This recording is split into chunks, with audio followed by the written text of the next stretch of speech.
अरे तो जितना पीछे बैठल ना बुढ़वा आगे आए गिला घुसकत घुसकत घुसकत आगे आए के बैठल कर अरे हाथ है यार।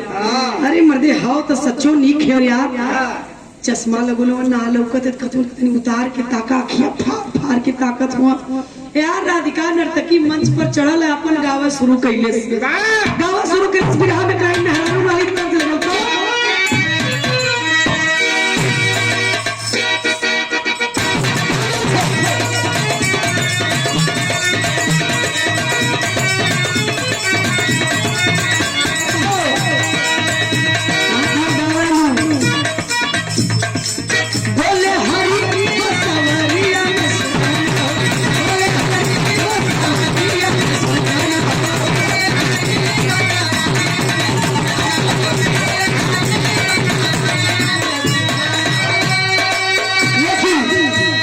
पहले के जमाने में आज के 15 साल पीछे चला जब मोबाइल ना रहा दुल्हन दुल्हा का भेंट कैसे हो।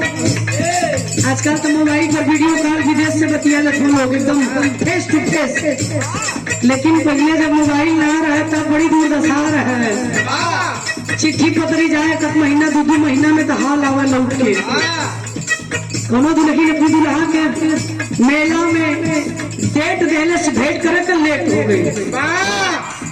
जब लेट हो गई जोहत जोहत देखलस की दुल्हा ना भेटल और जब ना भेटल मैं सिंगार ओकर एकदम धोआ गल रोवत रोवत सखी अली कली का हो बड़ा छौकले आई ललू है ना रोवत केहू तला पूछा मत सुना का पहले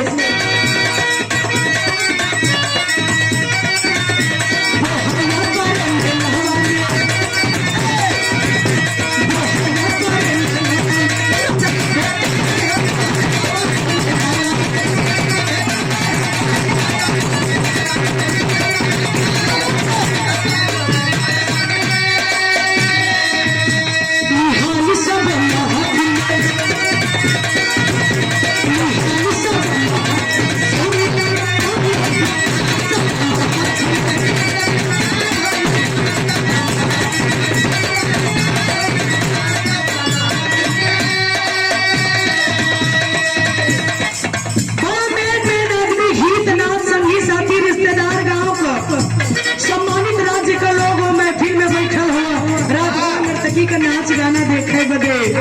लेकिन और के रहल मास्टर राजा गुरु सभा सभा राम राजकुमारी राम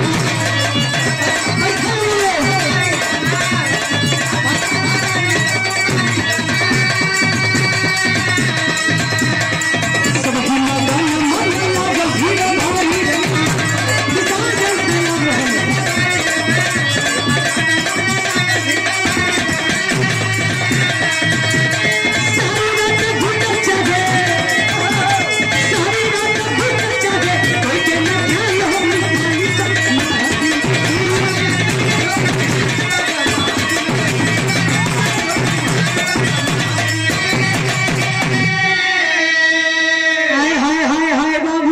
राधिका नर्तकी नाचत नाचत नाचत गावत नाचत गावत ऐसा समा